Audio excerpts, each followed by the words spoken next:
Greetings once again from my underground lair. So, we're going to continue from where we left off. So, hopefully, if you're in my class, you have your sheets ready, your little handouts. If you're not, hope you enjoy. So, where were we? We were talking about Bleeding Kansas. So, lovely map of the United States. All of these areas right here are the various territories, basically places that don't have enough people to form states yet, but they're getting there. Then you have California, free state, admitted 1850. Then you have Texas, slave state, admitted in 1848. And then you have all of these places, which are also slave states, and you have the rest of the remaining free states up north. So, obviously, the topic for today is going to be Kansas Territory, which is right here. So, it's bordering Missouri, which is a slave state. And part of the Kansas-Nebraska Act was that popular sovereignty would decide whether or not this place right here was a slave state or free state. So popular sovereignty. The people get to choose if they're slaves or not. And as a result, you have people in the South and the North with vicious campaigns, both physical and not. They would send people into Kansas. People would just flood into Kansas to try to influence the elections and the voting to make it a slave state or a free state. And you had people like Abraham Lincoln, who was saying that Kansas should be a place for free white farmers. And if slavery is allowed to flower, quote unquote, then that won't be possible. And then you had people in the South saying that, slavery was an institution that protected agriculture, was keystone of the economy.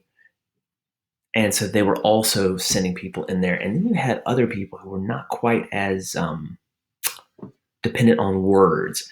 You had men like John Brown, who actually committed various violent acts. As a matter of fact, the South called him a terrorist. And actually, by most modern definitions, he probably would be a terrorist.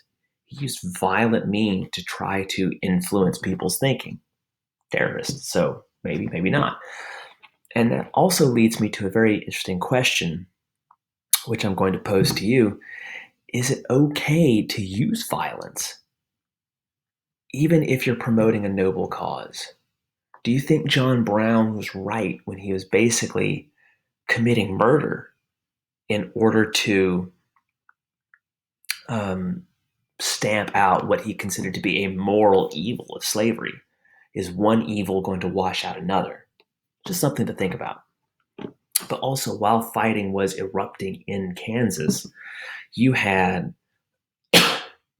fighting erupting on the Senate floor. You had Massachusetts Senator Charles Sumner insulting and mocking South Carolina Senator Andrew Butler in his speech, Crime Against Kansas. And in his speech, he's actually referencing a book called Don Quixote, but you can look that up if you wish. Basically, he says that Senator Butler is taking a mistress who, though ugly to others, is always lovely to him. Though polluted in the sight of the world, is chaste in his sight. And I mean the harlot slavery. He is comparing slavery to an ugly mistress that he can't let go of. And this didn't sit well with the gentlemanly Southern man. So he had his relative in the House of Representatives, a man named Preston Brooks, cane him on the Senate floor. Representative Brooks came in and broke his cane over this guy's head. But both Brooks and Sumner became like heroes in their respective camps. Massachusetts refused to seat anybody else until Sumner had recovered, and people all over the South sent Brooks new canes to replace the one he had broken. So all of this fighting was going on surrounding Kansas, and we just have to think, why? Why was this becoming such a big issue? And that also will lead us to the election of 1856, which we will talk about next time.